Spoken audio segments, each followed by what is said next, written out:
What happens if you lose, Nick? Who the hell is Aquaman? I get Fruity Pebbles, Cocoa Pebbles, I get sausage biscuits. Maybe you guys will see a little footage of that later on because we got some good stuff. Throw up the deuces. There you go, baby.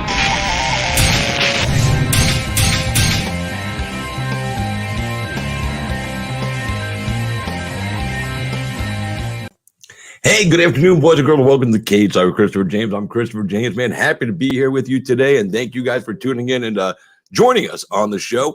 Don't forget, we got a UFC card tonight, man, and some good fights on it. We'll talk about that after I get done with the interviews I've got going on. But first, I want to bring this man right in because he's busy today. He's going out to take pictures with his fiance, and the baby and family, and he's like one of my favorite dudes because he's fun. He's real. He doesn't, try to put on a front to get fights. He just goes out there and beats your ass. And that's what he do. So we're going to bring him in right now. He's been on the show with us numerous times. He's definitely a friend, somebody we always support. And I'll say this before I bring him on. This man will be the UFC heavyweight champion sooner rather than later. Please welcome him to the show again. I don't know, this is like the fifth or sixth, maybe the seventh time. The man himself, Curtis Razor Blaydes. Curtis, what's going on, boss? Doing good, man. Appreciate you having me back on the show. Oh, always, dude, man. I'd have you on every day if you want to, dude, especially when it's a fight week, because I like your picks and I like your hashtag handle or your hashtag where you do it, Nigudamas. Everyone likes that one, yeah. That's from Dave Chappelle. I do like it. It's good. It's good, and you do good on your picks, man. Some I have bad weeks.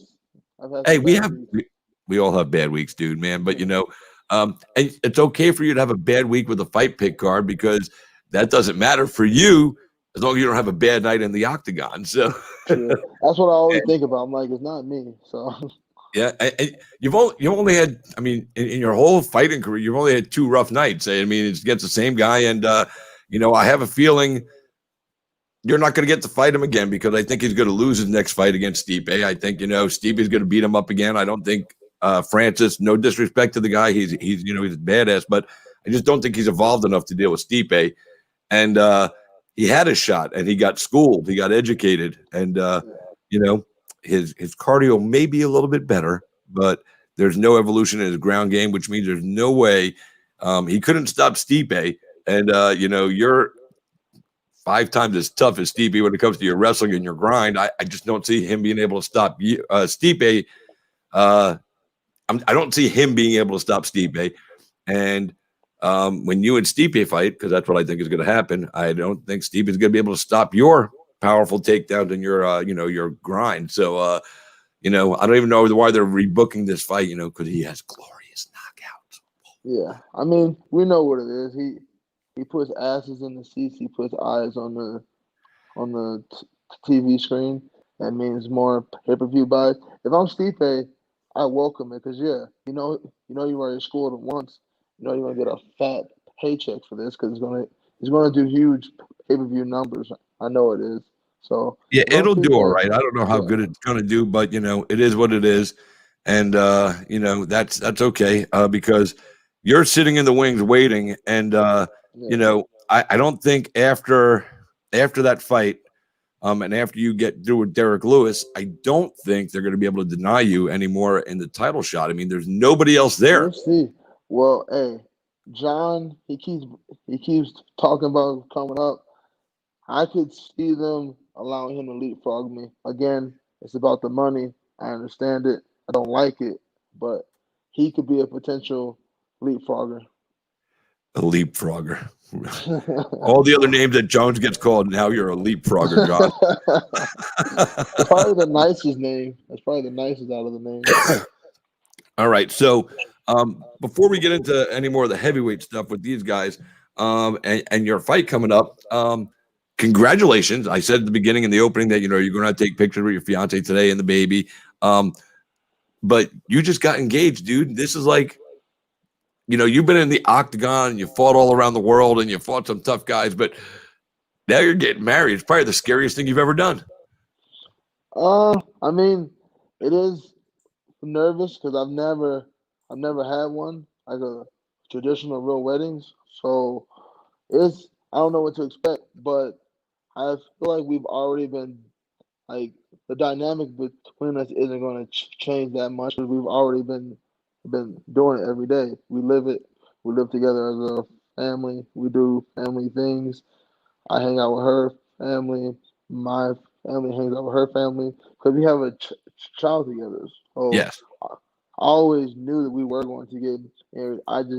Am I didn't have like a set timelines. I've always I've known it was around the corner, just like in the back of my head. So I've kind of been mentally prepping without like actually focusing on it. Right. My wife and I, before we got married, we didn't live together. Like I refused to let her move in with me because the difference being is I'm older than you. I'm 51 years old. My wife is 41, and we've been married for almost 6 years, and we've been together for a little over 7.5 or something like that, whatever it is. Or no, almost 5 years married and 7 years together. I was getting ahead of myself. That's how excited I am. But I wanted to experience some of the stuff that you experience in marriage, like old school style. You don't know everything about your wife or your husband when you move in, and Yeah, I you already know, know that stuff. yeah, you know all that stuff. You got that shit down Yeah. already. Yeah. Yeah, and part of the reason I did that is because every woman I ever lived with before, and there was two in my life. Again, I'm 51. There was two in my life that I thought I would end up marrying. But after living with them for a little while, I was like, man, get this psycho bitch the fuck out of my house. I can't deal with this crazy woman. So, and the benefit my wife and I have is we've known each other now for 20 years. We were friends. We dated a long time ago. And then we just kind of, moved on, did our own things. We didn't break up badly. We just, We we're like, drifted back together. yeah, well, yeah. And then one day, and she'll tell the story, I tell people this and they go, I can't believe that's true. But the reason we're together is because one day out of the blue, about 7.5 years ago, she hit me up on social media, sent me a message, said, how you doing? And we start talking. And then I went down to visit her that night in Fort Myers, and we've been together ever since. We always had that thing where we clicked, So I'm a blessed man, that she tracked me down and that we were with each other. And, it's good stuff, man. I get goosebumps when I think about us because I'm so happy, it's and that's cool, and I see you and your girl, and I see Harley, and I see you guys just all smiling. I see pictures. Your little girl, dude, she's getting big. Yeah, she's gonna be. I'm guessing about 5'11". Alex thinks like 5'8". I think I'm gonna be right on that one because she's already she's very tall. I think she might be, like you said, 5'10", 5'11". She's a big girl.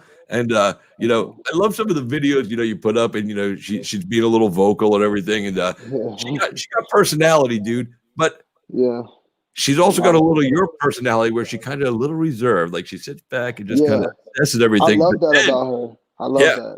That's good for you because that means she ain't getting up in your shit all the time. Yeah, I'll plop her right here. Yeah.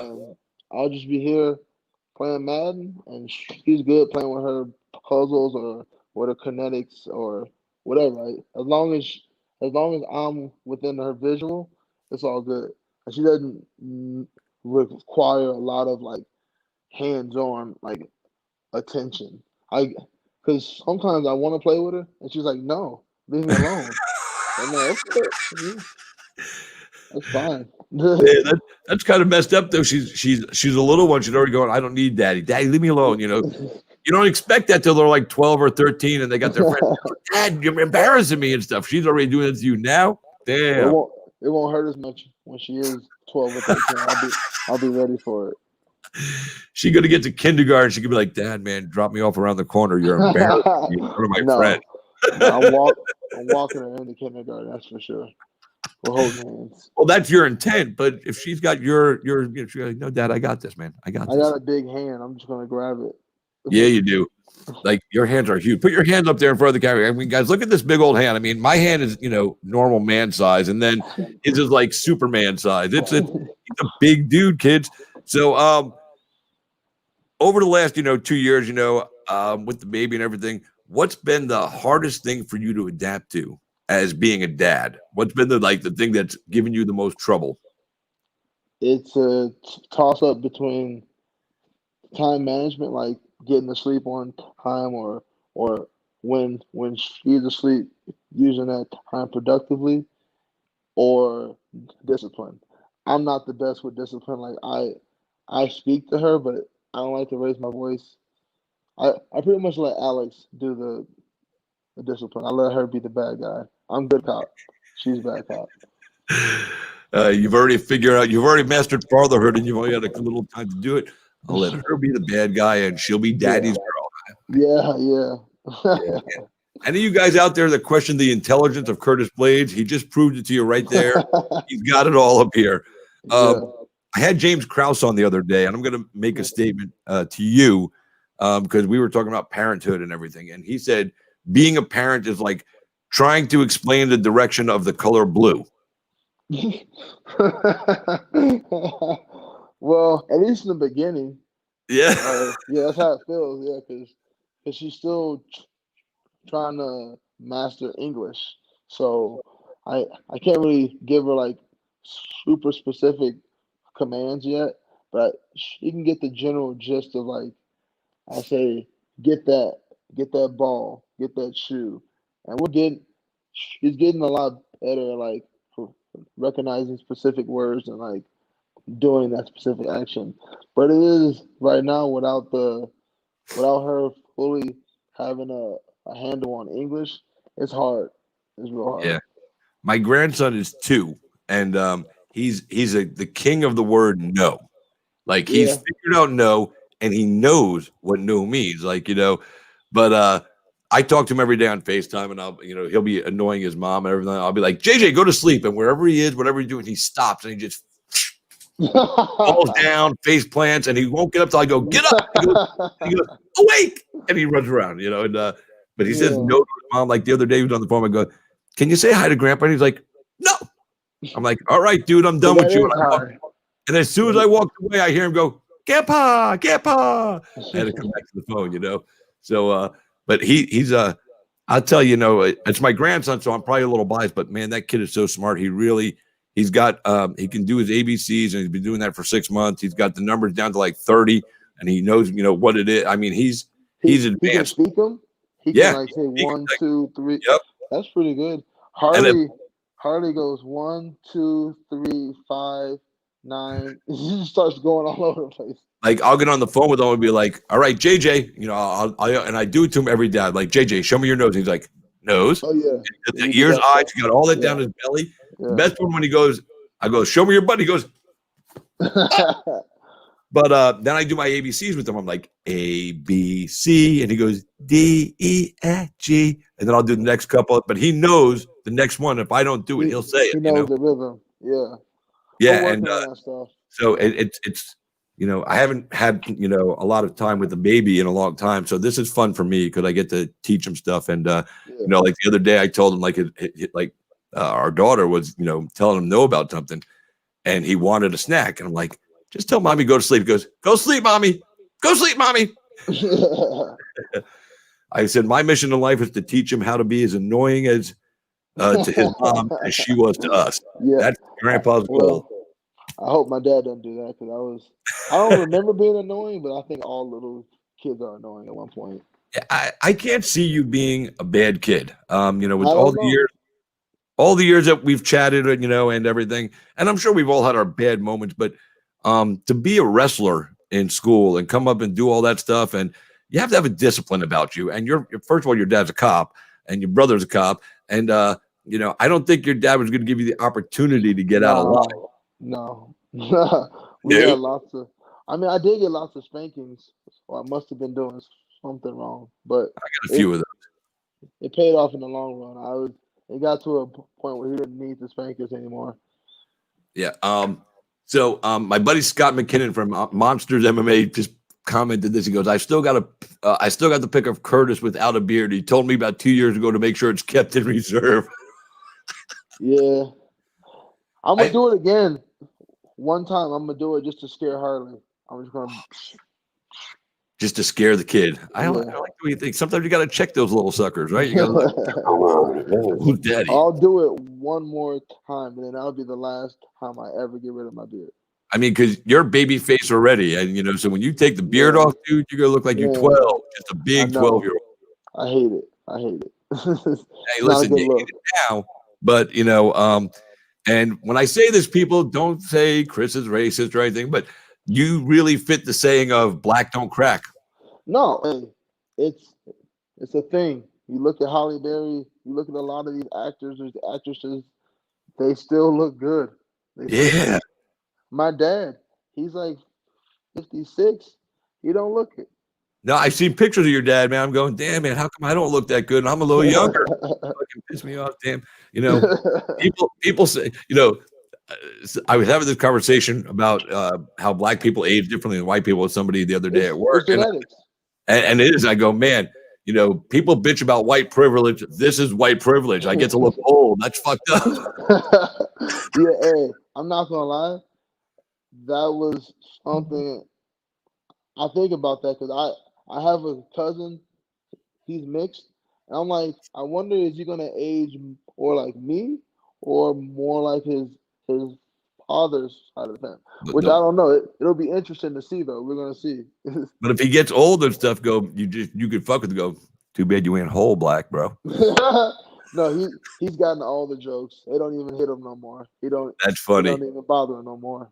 Well, that's good stuff, man. All right, so you've got a fight coming up with the Black Beast, Derek Lewis. I believe November 28th is the date. This is a fight for me. I've wanted to see for a while. Derek is a fun guy. He's good in the media, and he can fight. He's got big power, and I don't see, and it's I'm not saying this because you're on the show with me and because I'm a friend, but I just don't see a way that Derek is going to beat you, because you're wrestling. Really, I mean, even in your last fight, where you gassed out a little bit, and Yeah. you were working hard. I learned a lesson. Yeah, You but can't do that for 5 rounds. right. But the thing about it was, you still, even in your gassed out state, you still were able to outgrind at somebody. If somebody, like, if you were in that same fight and it was Daniel Cormier, you would have been in trouble because Daniel can wrestle. That would have been rough. But when you got a guy that can't really wrestle, he can defend some stuff and kind of, you're still in the safe zone. So a guy gets like Derek, he's got big power. He does do some takedowns and everything, but I don't think he's going to be able to take you down. And I don't think when you take him down, that he's going to be able to move your hips off his body, and No. So what's your take? got- What's your take on you getting this fight? And do you feel that this fight should be, your last fight you have to do before you get a title shot? I mean, take the John Jones. I agree. We don't know when he's coming. Yeah. If we're removing John Jones, then yes, I agree. This should be a number one title contender. Like, if he beats me, he's earned a title shot. If I beat him, I've earned a title shot. We're both highly ranked. We both have a lot of good wins over other ranked opponents. And this is a fight I've been asking for him since Beijing. Since Right. I fought in Ghana, I asked for him twice, and both times I got hit with excuses.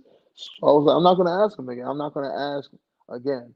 I'm not going to beg someone to fight. I was a little surprised when they offered it because I didn't ask for it. It was like a week after he beat Olenek, and I got the email. I was like, "Fuck yeah, I'll take that. Yeah, I like that matchup. I do." Yeah. He's got one path to victory.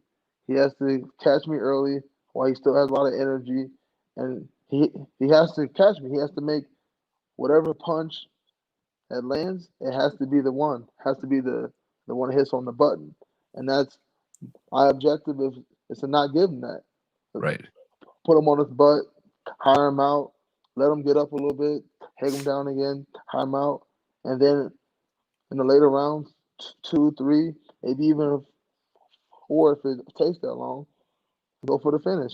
I've been putting a lot of work in with my jiu-jitsu professor, Cody Donovan, down in High Altitude Martial Arts, and I'm really, really confident in my back attacks. I'm really confident in my half guard passing. Like that was an issue in my last fight. I wasn't able to pass out of Volkov's guard to get the half guard to really do damage. I was spending too much time in his half guard, allowing him to control my wrist, which That's really one of the main reasons why I gassed out. I put so much energy into getting my wrist back and trying to drop bows, and that's been a major focus over the last like ever since I got back to work. I got back to work a month after that.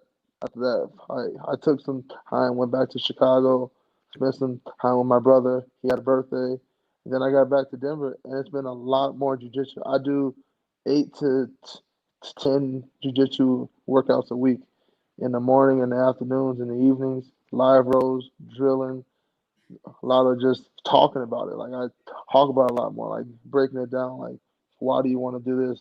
Why don't you? I'm very confident in the later rounds when I have Derek Lewis on the ground. I'm going to be able to find a submission. Got it.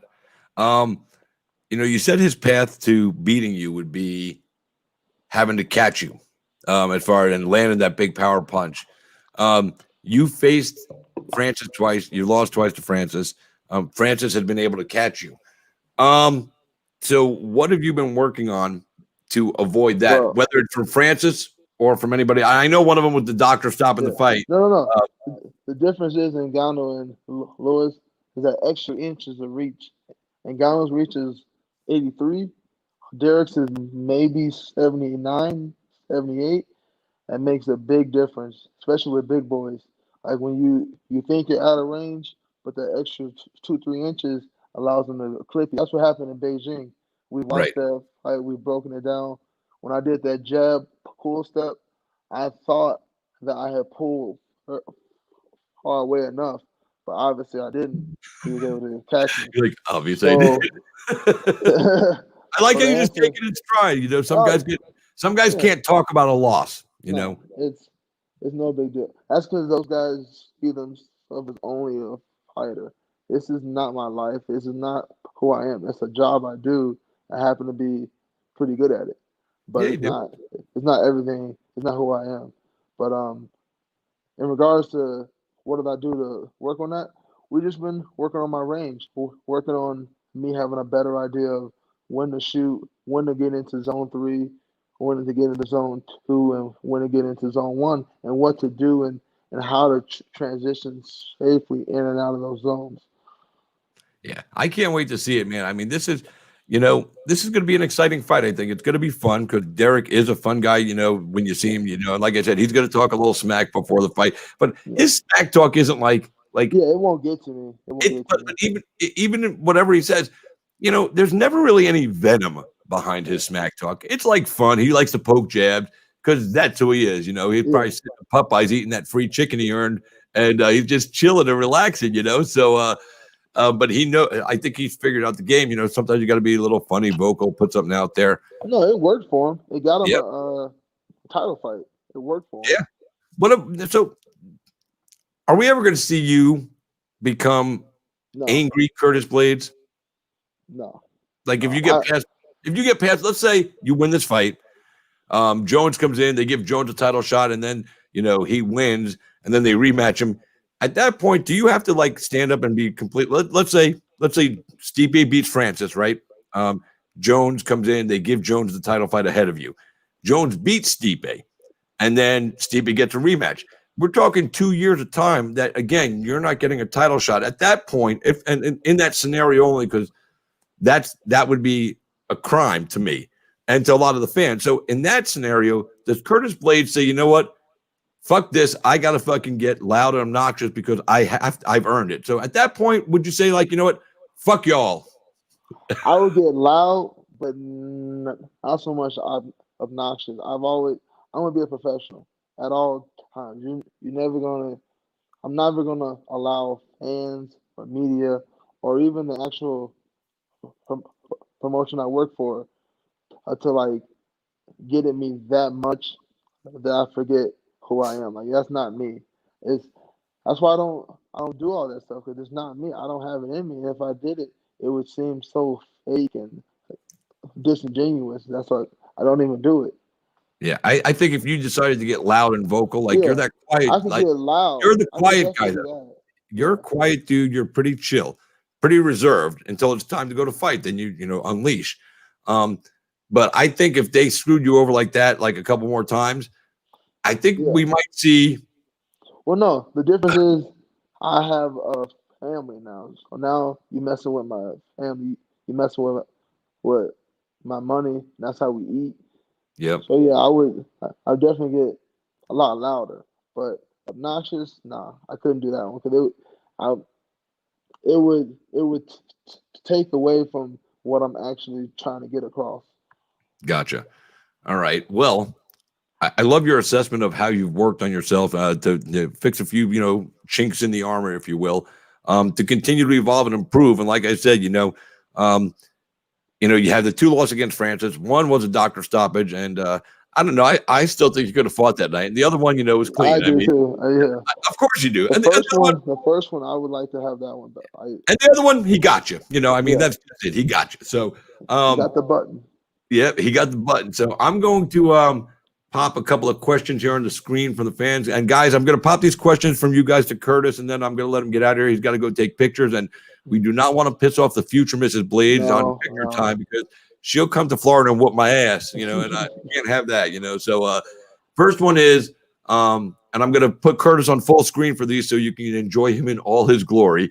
The first one is from Forrest Daniels, who wants to know what's your favorite kind of take on the single or the double or something else that The double every time. If I can get the double, I want the double. But I do have other takedowns in my tool belt. I just haven't had to use them very often.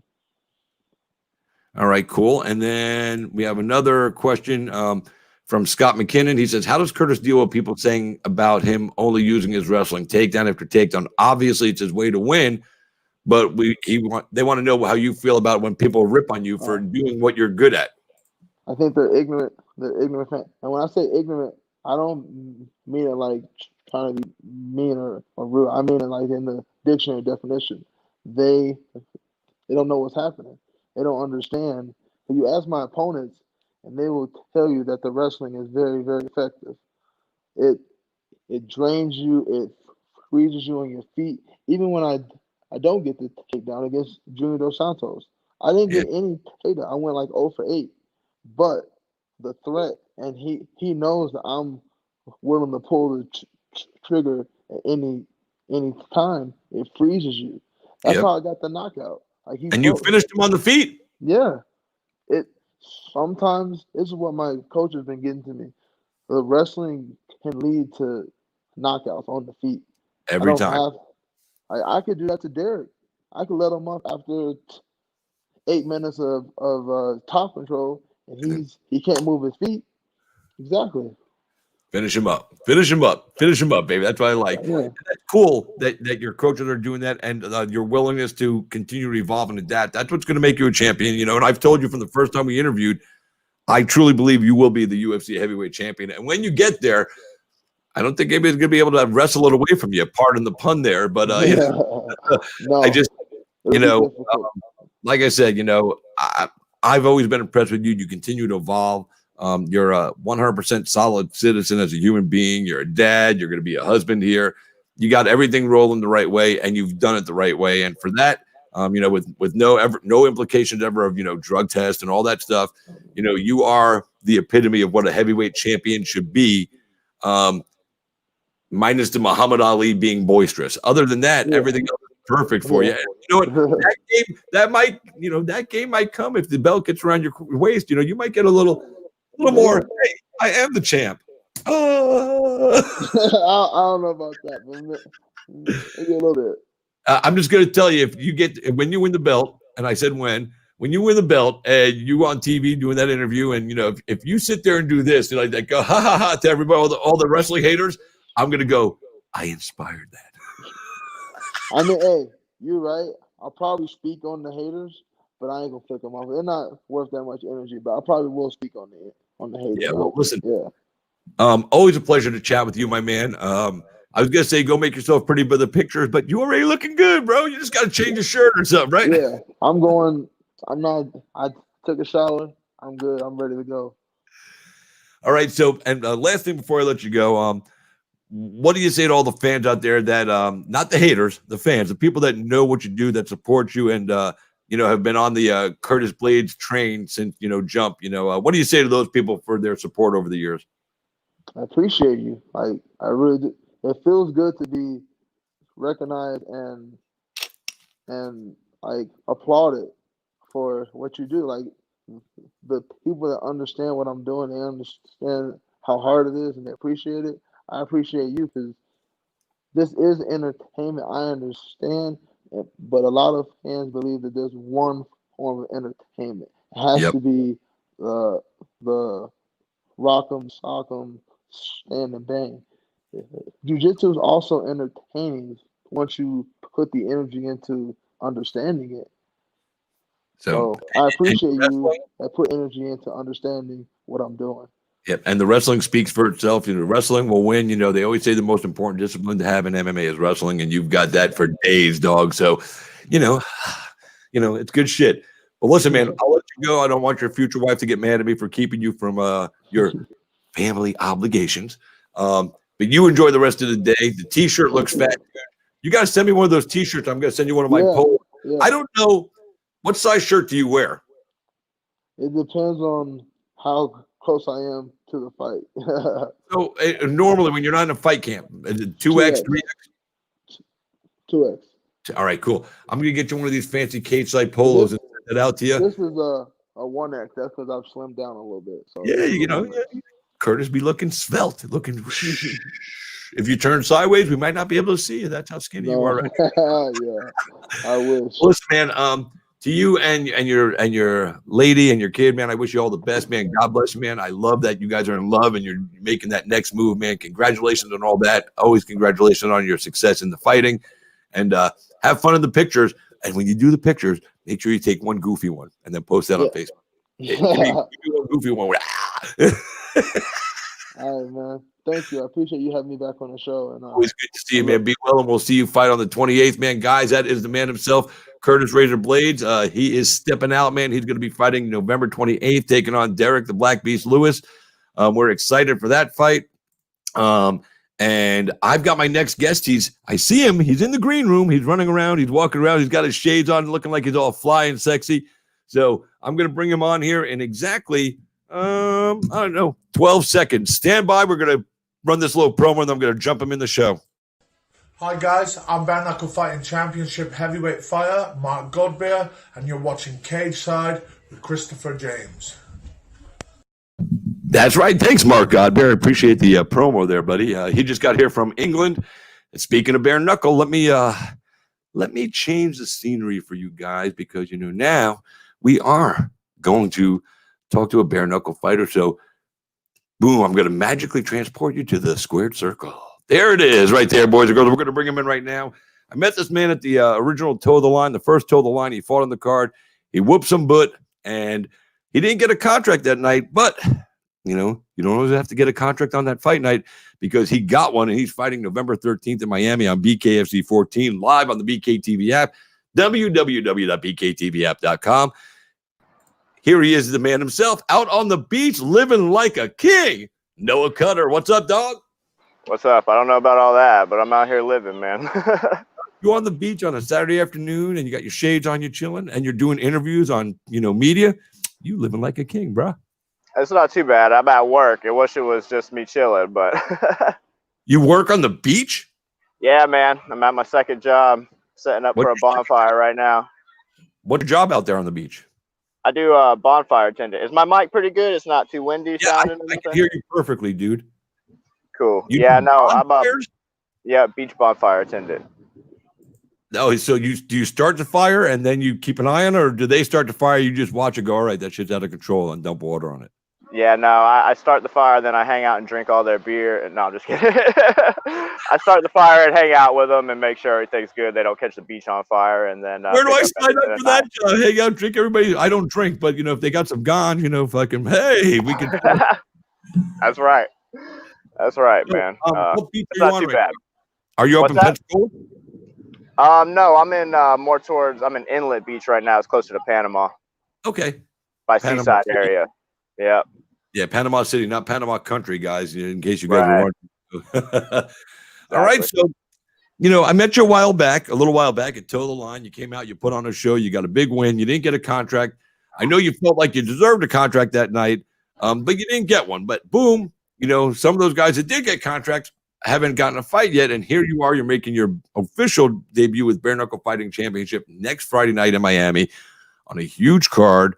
Tell us how you found out about the fight. And, we got somebody over your shoulder over there. Who is that? Is that a girl back there? I don't know. There's some people down here still. Tell us how you got that fight, and how excited you were. Like, how did you find out? Was it through your manager Scott Farley, or did they reach out to you directly and then you signed with Farley? I mean, what's going on there? Yeah, the guys at GOAT actually reached out and let me know about the fight. It was not long after that Toe the Line. I started training. They were saying probably December we'd be back in the next Toe the Line. So I got back to training. And then when I was outside warming up one day, they hit me up and asked me if I'd be interested in fighting on that BKFC card in Miami, which was, 4 weeks earlier, but I was already in training. So, I thought about it for about 10 seconds and then called them back and we're like, yeah, let's go. I'm good to go. It took 10 seconds for you to say yes? I figured you would have done it in like 3. Maybe 10 minutes, but Like, I figured the phone call would have went like this. Hey, Noah, man, Scott, man, they want you to fight at BKFC November 13th. Okay. Right. Like, before he finished his sentence, because I knew when I met you, you had that energy. You were ready to go. And like I said, you put on a great show the first time. I was there. I got to announce your name. I got to see it up close. So I'm surprised it took you 10 minutes. I figured you would have been, because you were a little miffed. A little pissed off, if you will. I think a little upset that you didn't get a contract after such an exciting finish. Would that be fair to say you were a little upset that you didn't get a contract that night based on what you did and the other guys that did get contracts that night? I wouldn't say pissed off. I don't really get pissed off about stuff like that. It's out of my hands. But I definitely felt like out of all the fights, I did pretty well. I mean, the guys that got their contracts, they definitely deserved it as well. But I felt like overall for the performance I put on, it was one of the better ones of the evening. So I thought I'd get it, but I wasn't pissed that I didn't get it. You know what I mean? Like I said, that kind of stuff doesn't bother me. I just keep like I said, I took a week off to heal up and then went on to start training for the next Toe the Line, man. So I knew 1 more, 2 more for Toe the Line, and they were going to have me there. And so now, and then, then they called me and said, I think they're looking at the roster at people that'd be ready to go in 3 weeks. And we're like, this guy will probably be ready to go. So let's go ahead and give it to him. And now I'm like in the middle of the card on the biggest card of the year. So yeah, I mean, you're on a stacked card. You got Allers and Palomino for the 155 title. You got Reggie Barnett Jr. and Dat Gwynn fighting for the interim 135 title. And you got some other good fights on there, man. I'm just like, I was looking at the card yesterday. I was going, man, this card is stacked up. Bare Knuckle is really making an impact on the combat sports world. And, you get to be a part of this, man. So how the hell, you're a good looking kid. You got cool stuff going on in life. How the hell you did the rock eyebrow? I like that. I don't know about that. Bro.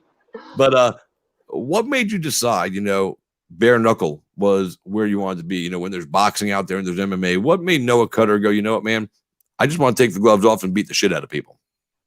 Well, I've been on the MMA. I've been a pro MMA fighter, and I've been doing amateur MMA my whole career for 9 years about. I think, you probably announced at some of the MMA events that I was at there with you. And I have so many submission losses, you know what I mean? And I can't get in the BJJ and the wrestling experience that I need at the gym. So I've been trying to get on BKFC ever since they started, and it was kind of a win issue, a record issue, you know what I mean? They want you to have a few more wins on the regional MMA circuit, and I kept going back to try to get those wins, and I just couldn't get them because I kept getting subbed out. And when I finally did get somebody that kickboxed with me, I did well. So I always had good hands, man. I've put a lot of people away with knockouts, all kinds of different ways, and I've got good hand conditioning. I've conditioned my hands my whole MMA career for bare knuckle. So I knew I'd do well at it. And then when I got in there and got the fight and felt how it felt to hit somebody, felt how it felt to get hit by somebody, that's it. I know I'm good. This is my jam. But why not boxing? I mean, the more traditional sport of boxing. Huh? I said, man, fuck boxing.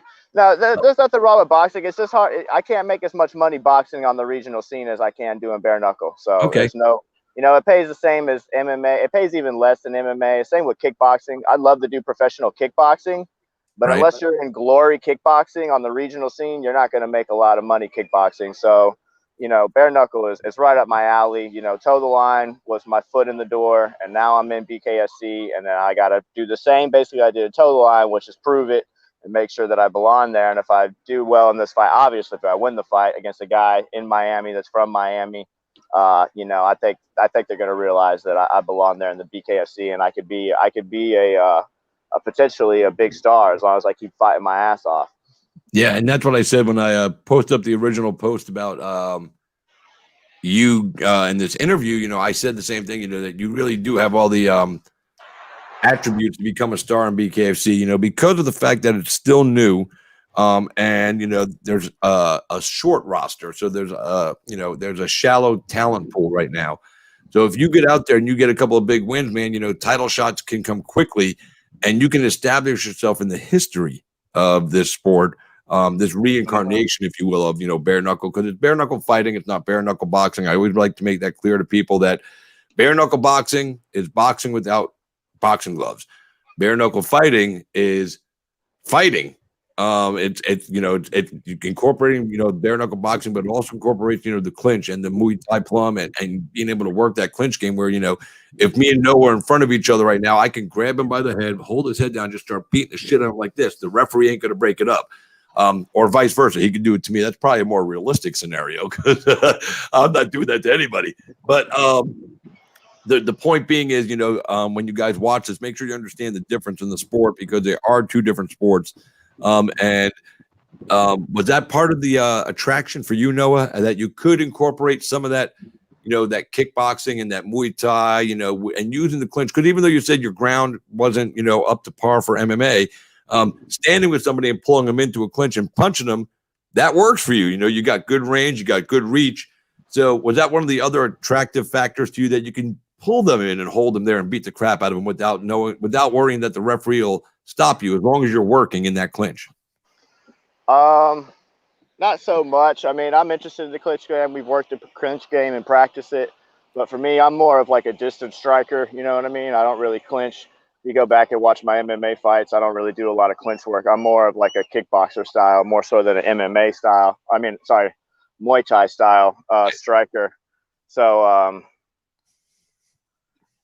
the clinch work, yeah, it's there, and it's cool that we can use it, and it's always good to grab the back of somebody's neck and just uppercut the hell out of them if you get in a tight spot, you know what I mean? But I also like the technique, you know what I mean? The technical outside striking of it. And I'm 6'1", he's 6'3", so I think we're going to see like a lot of nice, crisp boxing technique from the outside from both of us. Well, my advice to you, as somebody that's been watching this from jump, is make sure that you are willing to engage in that clinch area because one of the things I've, but don't be afraid to initiate the clinch because one of the things I've noticed, and David Feldman wants you guys to fight, and he wants you guys to stand close and bang and toe the line. He wants to see that dirty work inside. And it's the things he looks for. So I'm not telling you how to adjust your fight style because I'm not a coach or a manager. I'm just telling you as an observer that's been watching, just, even if you don't tell us you're going to do it, just keep it in your back pocket right there. So, and also, because like you said, well, you seen that fight at toe the line. I guess my opponent, he was shorter than I am. And I got 2 knockdowns in close, like with nice tight hooks in close. And then the last one was with a left cross from the outside. So I'm not worried to get inside. I'm not worried to grapple, fight close, fight outside. It don't matter to me. Like I said, he's taller than I am, so I plan on getting inside with him. You know what I mean? Yep. Who you're looking for though? Is there anybody at BKFC right now that's fighting BKFC other than your opponent you got coming up? Are there some names out there that you might want to get your hands on? There's a couple of guys floating around, man. I'm not really gonna name drop anybody on my first BKFC fight, and before I can get in there and throw down on in the squared circle. That's the other thing. I'm excited about getting in that squared circle instead of the boxing ring. I tell the line to check that out and see what's up, when it's open range pretty much out there.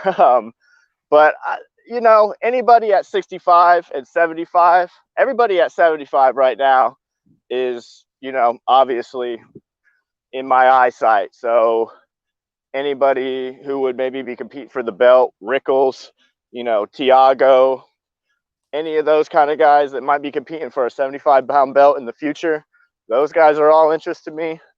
I don't know what's going to go on with 65. I don't know if they're going to do a tournament or if they're just going to do a title fight. But if they do a 65-pound tournament, I can make 65. So I'd be interested in something like that. Pretty much anybody in 65 to 75 is on check, man. I like it, man. I like it. They're all available for Noah's available for all of them. That's right. Yeah, I like it, dude. What do you think of all this, though? Because as this starts to evolve more, and if you go out there and get the wins, man, because this is so new, you can really establish yourself as, a star, a professional athletic star.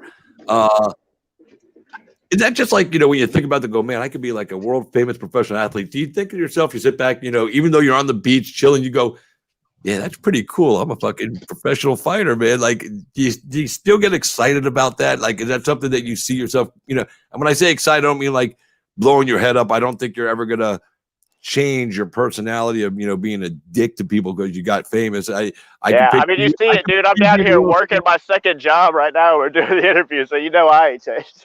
Well, no, I know, but let's say a year and a half from now, you win 3 or 4 fights, you're in a title fight, and maybe you don't financially need the second job. I still think that you would do the second job. Like, you'd be like, why would I give this up? I get to hang on the beach and fucking start fires. I mean, I start fires for a living and I beat people up. You can't have a better double than that, man. Yeah, exactly. The only difference is I'll probably own my own business doing it instead of just working at one. That's awesome, man. How important was it for you to sign with a management company at this young stage of your career?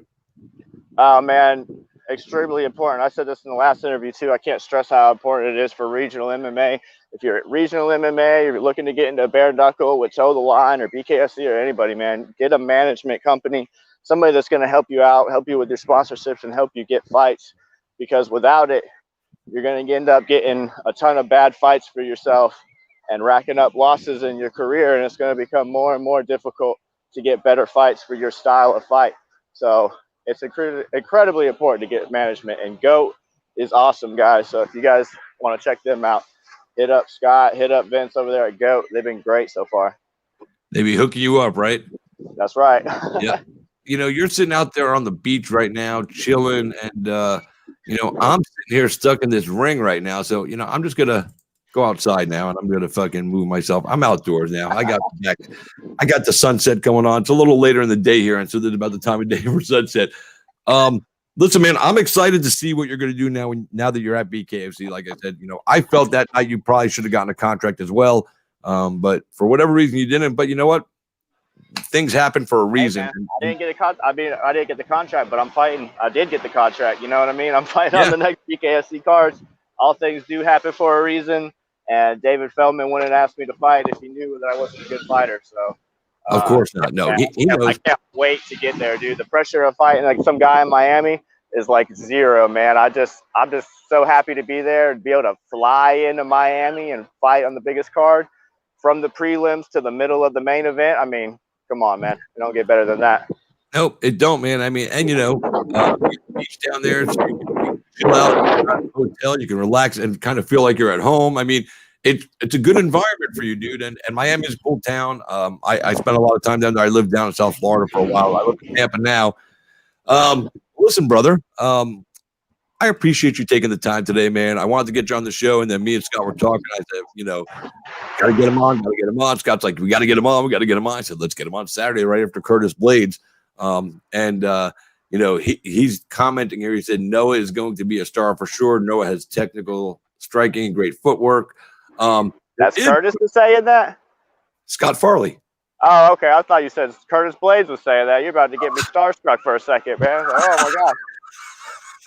He's like, oh my God. I appreciate it, Scott, though.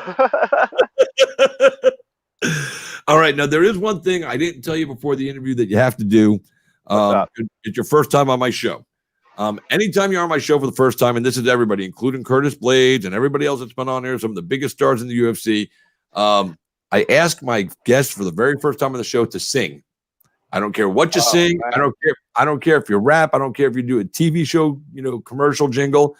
And you don't even have to be a good singer, but you got to give us like a little singing. You can't just, and I've taken Happy Birthday to You off the list because people keep using it as a cop-out, and that's a bullshit song.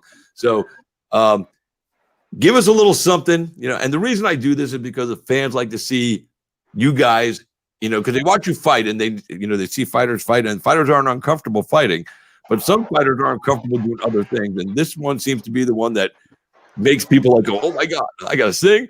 But the fans love it because they see the other side of the fighters that they're following. And I've got a lot of people watching this right now that are commenting that they think you're awesome, dude.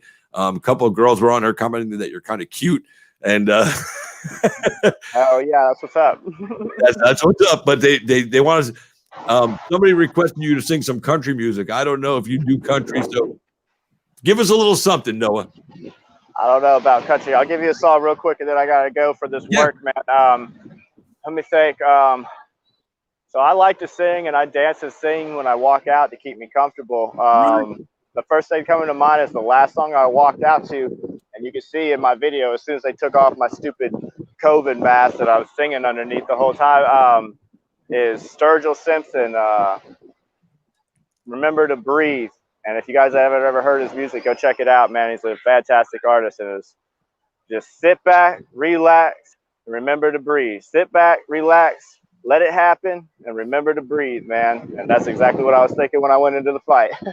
Is that how he sings it? That ain't how he. Hold on, let me try. Just sit back, let it happen, remember to breathe. That's good enough for me, bro. You know what you did? You gave us the lyric first, and then you sang it for us, man. So we knew we were understanding it. Scott Farley just called me out. I took Happy Birthday off the list, but I did. He goes, except when Waterson sang it. Well, Michelle Waterson came on my show, UFC Tampa, and Mike Davis, who fights in the UFC, was his birthday. I told her she had to sing. She didn't just get on and go, happy birthday to you. She got on shows, happy birthday to you. She started like ripping out like she was on Broadway shit. So that's the only version of Happy Birthday allowed. But listen, go out there and keep people from burning down the beach, brother. I hope you enjoy the rest of your day. And thank you for taking the time, man. I look forward to doing more of these interviews with you here in the future. I won't be in Miami, unfortunately. I have some. Oh, damn. Yeah, I have some personal business regarding my health I have to take care of. I can't avoid it. So I have to do that on Thursday and Friday. So, but after the weigh-ins next week, I might reach out to Scott because you don't have a Facebook page. There's a fan Facebook page. Yeah, I know, but you gotta get your own. Listen, you gotta put up a page, and I know Scott runs the page for you, but you got to get out there and get these social media accounts up and running and put your personal feel on it because people are going to want that. Listen, hey, I'm 31 and I've managed to not have a Facebook page yet. I've been putting it off as long as I can. I'll get it up though, man. I'll get it up for everybody. Facebook and Instagram. Those seem to be. I mean, you could get a Twitter if you want, but Instagram's a jam. I love Instagram. I don't got Twitter either. I'm probably gonna have to get into that as well. So, but I mean, your management could post stuff for you, but the fans do like that, and you're growing your brand. Yeah. So you have to put a little bit of that effort in there, and you know what? I think my Instagram is hooked to the Messenger now. So if you Facebook message to my page, that I get it in my Instagram messages. What's your Instagram handle? Noah S. Cutter. Noah S. Cutter, just straight one word as Noah S. Cutter, no underscores or anything? Yep, at Instagram. All right, Can I shout out my sponsors too, brother? Absolutely, bro. All right. Well, like I said, I'm down here working for Shoreline Beach Services right behind me, setting up. Shout out to them. One Up LLC CBD company. Thank you to them. Fusion CBD company. Training is Ritual. Emerald Sanctuary Day Spa. Makotech Mouth Guards. Voodoo Graphics. And if I forgot anybody, I'm sorry, man. I don't got my list with me right now. But everybody that's helped out with the fight, man, we really appreciate all the support. It's been great. And I can't wait to get to Miami next week and throw the fuck down. I can't wait to see you go down there and throw down. One more thing I got to ask you, just outside of the fight thing, how much does it cost to like get that circle full of chairs behind you and set up a bonfire? What does that cost? For 20 chairs like that, it's probably about 500. For 10 chairs, it's like 400. Wow. I didn't think it would be that expensive, but that's actually, I guess that's not really that bad. You set the fire, you start the fire, you clean up the fire, and we just got to show up and do shit. So I guess that's a good deal. That's right. Not bad, man. Well, listen, man, you enjoy the rest of your day. Stay blessed, and we will see you in Miami next week, man. You too, man. Take care. Get that health sense. You take care of it. It was great to talk with you again, man. It's always fun. Good to see you, man. I wish I would announce you next week, but I got to announce me too, brother. So before sit down, relax, and watch the fights, brother. Enjoy them. And tell people how they can watch the fight. This is part of the job. Get on the bareknuckle.com. Download the BKFC app, man, so you guys can watch the fights. I think it's only like $3.99 to download the app and watch the fights, man. So you can't go pay for the tickets to be in Miami to watch it. Get the app, man, and sit at home and watch them Friday night, next Friday.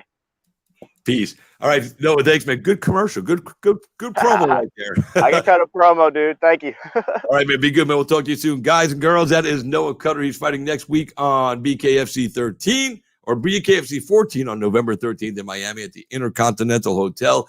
As he alluded to, you can watch the fights if you can't be in Miami on the BKTV app. Download it at www.bktvapp.com. It's available on Android and Apple and Roku and everything else.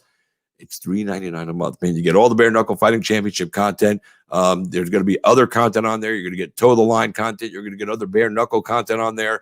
This will become to bare knuckle fighting that is blowing up all over the world what the UFC Fight Pass is for MMA.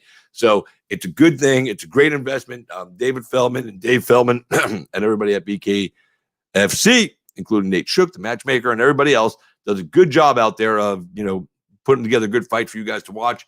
So, you got fighters out there that you're fans of, go out there and support them by getting the app, man. It helps. Anyway, thanks so much for tuning in today, guys. I appreciate it. And we are going to make our way out of here. I want to remind you guys, we got UFC Fight Night tonight. Let me see before we dip out of here. Actually, you know what? I don't even have time to do it. So I was going to say I was going to do a quick preview, but I put my fight picks up already. Want to shout out Andrew Sams and Just Heart. Legacy over Ego, Just Heart Apparel. They are my sponsors. You can see up here in the right corner over my shoulder. It's right there. Boop, boop, boop, boop, boop, boop, boop, boop. There it is. See it? Put my hand up there so you can. There they are. But anyway, guys, thank you for tuning in today to Cage with Christopher James. As always, I appreciate you guys spending some time with me, allowing me to be a part of your life today, and for you guys being part of mine. For that, I am eternally grateful and can never truly encapsulate in words what that actually means to me. But you guys are all awesome. I love you guys, man. Bobo O'Bannon. Bobo O'Bannon just popped on. Bobo O'Bannon versus David Rickles in the World's Hottest Gummy Bear Challenge is coming up hopefully next week. Once they both get the product in their hands. Rickles has his. O'Bannon orders his. It's going to be a firefight, right? So I'm saying. So anyway, guys, thank you so much again, like I said, for tuning in and being part of the show. Thank you to my guests, Curtis Blaydes and Noah Cutter. And we got to head out here. I got stuff to do this afternoon, man. So once again, thank you so much. And wait, somebody wants to say something to us. Hey, what's up, guys? I'm BKFC athlete Paige Lancer, and you're watching Cage Side with Christopher James. Oh, boom. Thanks, Paige, for dropping in. Paige is going to be fighting in February, Super Bowl week, right here in Tampa, Florida. Venue and all that other stuff to be determined and announced later on. That's it. You guys have a great day. Appreciate you tuning in, and we'll see you next time. Good night, everybody.